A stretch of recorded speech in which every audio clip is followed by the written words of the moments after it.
Now that you've created some availability within your calendar for individuals to get their initial shot as well as their booster, how do you actually invite the public to schedule at your particular location on a particular day? So there's two ways to go about this.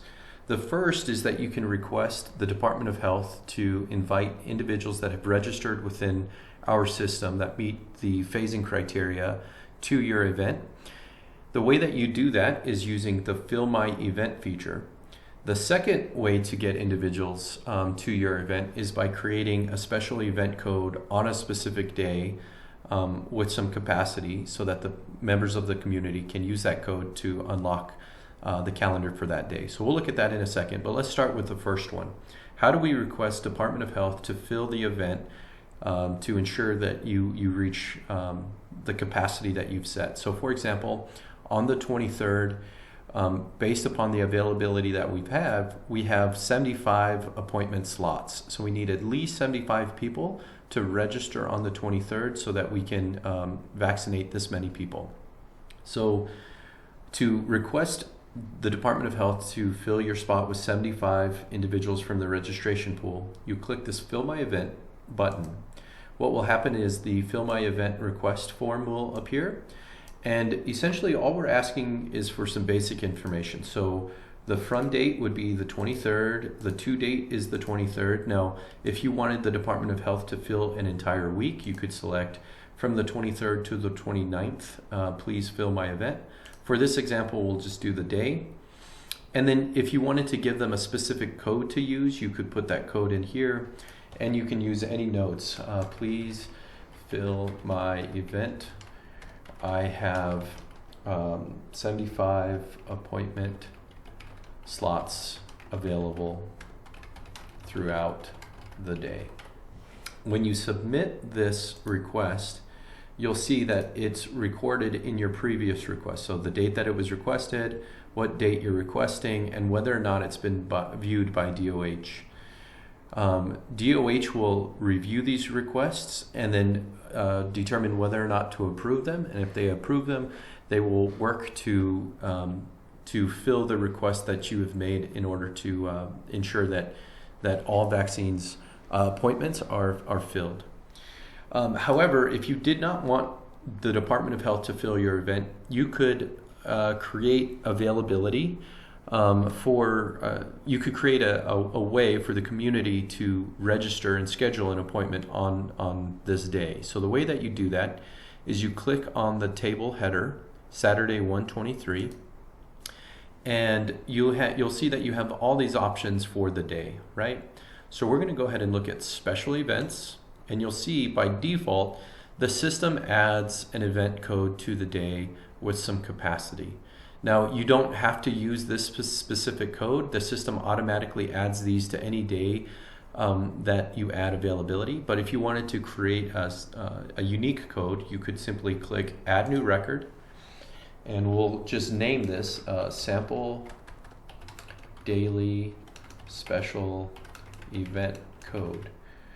And we'll set the code as sample 1, 2, 3. And the reason I'm saying 1, 2, 3 is because this code is only good for the day that we're setting it for. So sample 1, 2, 3 is essentially sample January 1st, 23rd. We'll give the capacity a number of 10. This capacity is essentially how many people can use this code sample 1, 2, 3 to register at your location. Now, just a small thing about capacity, make sure that whatever capacity you set here, you have that much availability in your calendar. So if your capacity is set lower than your availability, only 10 people can use this, even though you have 75 available slots. So make sure your capacity matches your availability. To see all of your special event codes, you can click the special event, essentially give you a listing of all the special event codes that you've used within the system. You'll see that we have this sample daily special event code here with the code sample 1, 2, 3, how many appointments were made from it, and how much the capacity is set for.